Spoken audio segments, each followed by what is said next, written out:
Hi, everyone. Welcome to Dividends, the show for and about your College of Business. Hope you had a great holiday. We're kicking off the new year with our first guest, Kelsey Waters, and she does recruitment and events for the College of Business. And it's safe to say that 2020 was a very unique year for everyone. But Kelsey, how did you go about recruiting when you couldn't get that face-to-face, and how different was that? And just sort of take us through what it was like recruiting during COVID. Yeah, it was definitely different. I like to say that we kind of went back to the grassroots of recruiting, where there's a lot of postcards, a lot of calling, a lot of texting, trying to connect to students where they were, trying to meet with them and their families, given the situations we were all in. So I did a lot of this. I perfected my WebEx, looking at the camera. But it was still a fun way for us to connect to students, and honestly spend a lot more time on campus. Even though things were quieter, it was kind of nice to be on campus so much. So what differences did you see when interacting with the students? Because you're trying to, well, I would say there's nothing like the in-person interaction between people. I mean, I think that's so important. So what kind of feedback were you getting from the students? I honestly think that they were so eager to connect with somebody because we were all at home for so long with, for them, nobody but their parents. So I think they were so excited to talk to somebody and have something to look forward to with their college recruitment process and what that meant for them once they got to campus. So honestly, I had a lot more in-depth conversations more quickly than I typically do. And I think that was from the vulnerability that 2020 kind of brought to all of us. So were these high school juniors and seniors?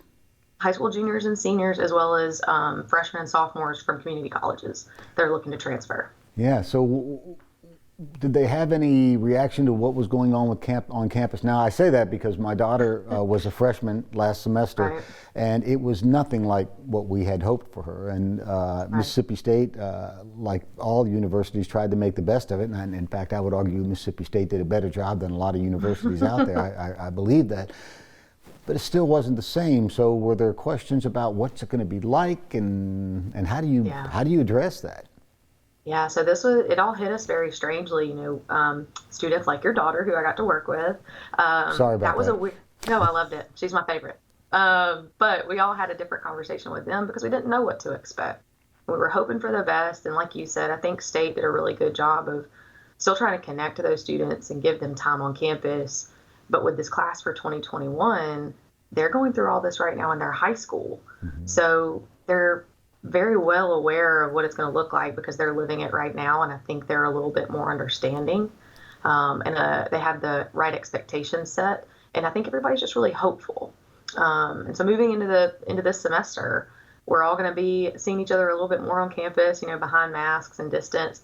But I think we're starting to get to that turn where we're really going to be able to talk about getting back together. So I'm excited for them. So to talk more about what 2021 looks like, we've got the vaccine, but we Yeah. still don't know exactly what the timetable is going to be, if there were going to be any type of reactions to it or what. And so how are y'all planning on doing recruiting and events in this new year? I'll be really honest, Jeffrey. I'm just kind of going one day at a time. So if I can get back into schools, I'm going to, just because I miss it. I miss it very much. Our admissions office has been very hard hitting on the road. So a lot of schools across the country haven't been traveling. Mississippi State is still being seen. Just me as an academic recruiter, I've been more on campus to kind of host our visitors that do come to campus, because we are still seeing families. So if anybody wants to visit, we'd still love to see you. But the Office of Admissions has still been doing college fairs. I've been to a couple of community colleges, but looking to get out on the road a lot more this spring, since now we kind of know what to do with ourselves and how to put ourselves safely out there. Well, I know you, and you're like me in that you're a social person, excuse me, and you like being around and interacting with people. So what have you missed the most, and what do you look forward to getting back to doing the most?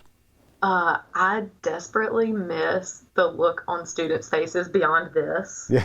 when you tell them something and they get really excited. I've gotten really good at reading their eyes, but I miss that. And I miss when, this is very cheesy, But I miss when moms and dads come back to drop their students off and get to hug me at the end because they're like, oh, we feel so good that our student's here and they're so excited. And this is a weird job where you work with students for full years before you actually see them on campus. So you really get to know the families. And I miss them like getting to come in the office and tell me about how excited they are to have their students here. So hugs and seeing actual smiles. Yeah. Well, we certainly hope we all get back to the hugs here in 2021. I appreciate what you do, and I appreciate you taking time out to talk with us today. Thanks a lot, Thanks, Kelsey. Jeffrey. Thanks. We'll be back with more in just a moment.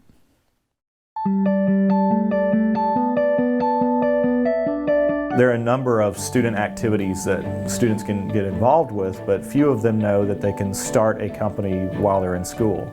We want students to consider that when they come to school here, they have 4 years to create themselves a job, create a new venture, and that's really what the center is here to provide. We're here to provide the resources, connections, and programs that can help them start a company. The background of our students is extremely diverse. All across campus, students are getting involved, forming these companies, and people, all sorts of different backgrounds coming together to create these startups that are just doing amazing things. Regardless of where you're at in the entire startup process, whether you're coming in with a fresh idea, already have an established company, or just are trying to get interested in entrepreneurship, we want to put students in a position where they feel encouraged and supported to pursue their passions so they can make an impact no matter what field or industry they go into.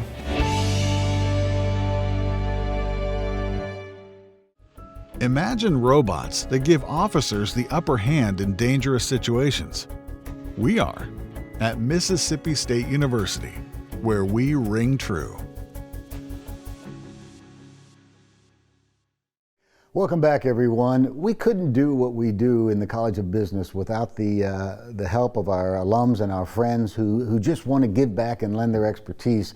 And I can't think of anyone who exemplifies that more than our next guest, Lee Harris. Lee, good to see you, my friend. Happy New Year. Happy New Year to you. Good to see you. For folks who don't know you, and I can't imagine anyone who doesn't, you're the general manager of SGK as well as the chief financial officer, and you have a big background in the CFO world.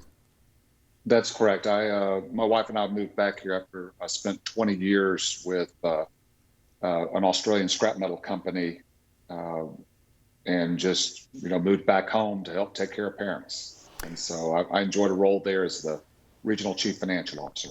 So I met you when you moved into our neighborhood, and by the way, property values have plummeted since then. But at any rate, thank you. You talked a lot about wanting to get engaged and involved with college kids, and so we brought you into the East Center. You met Eric Hill. And Eric was so impressed with your servant's heart that he asked you to serve on the East Center's Executive Advisory Board, and you've been on there for a couple of meetings now. Two-part question: why did you want to get involved, and has the interaction you've had so far met your expectations? So you can answer those in any order you like. Well, one of the things is, as I mentioned, moving back to this area, my wife and I wanted to get involved, not just in the university, but in other organizations, our local church or, city government. I've always had a fondness for Mississippi State University. Having been a student there, received a degree from Mississippi State, and the business school, is very special to me. Hearing about the Entrepreneurship Center and the mission that you had, it just seemed like a good fit to, after 40 years in business, to give back and to get engaged with the students. And I think I receive as much out of this as they do, because, yes, we're coaching them on the how, but then you're challenging their thinking, their critical thinking. And so seemed very enjoyable to me. So did you have any preconceived ideas of how sophisticated or how far along that some of them might be in their businesses? Or, I mean, after all, these are college kids starting businesses. So what was your impression when you first got engaged in communicating with folks like Cameron Maddox and some of our other students? Well, and actually, you mentioned Cameron. I was just going to say, he has a company called Delio, and I first saw it at one of our meetings when he presented the idea along with his partner Jake Cox and Patrick Bell. Tell folks what the idea is, by the way, before we go any further, so they know. Sure, it's an automated texting service that for local food, drink, entertainment type of deals right now in the Starkville area. They're trying to move this out to larger markets such as other college towns, places like Memphis. But it's a texting service. And I tell you what blew me away, Jeffrey, was the level of detail when they asked me to be their mentor, the level of detail that they provided. I've seen a lot of spreadsheets in my life, as you can imagine. But they linked together revenue models and assumptions that allowed them to be a very dynamic model. They could sit there and adjust. We think the market's going to move 5%. They could adjust 5%, and it would trickle through their entire spreadsheet, their presentation. So it allowed their forecasts to be very, very dynamic. And I was very impressed by that. Like I said, in all my years in business, that's one that surprised me. Well, I give just about all that credit to Eric Hill, our director of the Youth Center, who, even though he is a young man still, of course, everyone seems like a young man to me. I think Eric just turned 31. He's on his 4th business, and he really understands the space, and that you can see that reflected in how we bring our students along. And I guess you saw that as well. Oh, absolutely, absolutely. And I was able, Eric asked me to work with the SEC student pitch competition to be a judge. And I got to see presentations from other SEC schools. All 14 schools were represented there. AJ Morrell and Stat Track was the one that was presented by Mississippi State University. But I got to see that Mississippi State is a top-notch school when it comes to entrepreneurship, and to like as you mentioned, Eric Hill, yourself, it's the Brooke Lambert. It's the whole tone of wanting to help these students, faculty members, and get engaged. And I see that and compare it to other universities, and it's very, very comparable, or even on a rung just above. Well, we couldn't do it without you. They say it takes a village to raise a child, but I will tell you, it takes a village to create a successful entrepreneur. So I want to thank you for being a part of our advisory board and for all you do. And thanks for joining us today. It was good to have you. And folks, we thank you for joining as well, and we'll see you next time on Dividends.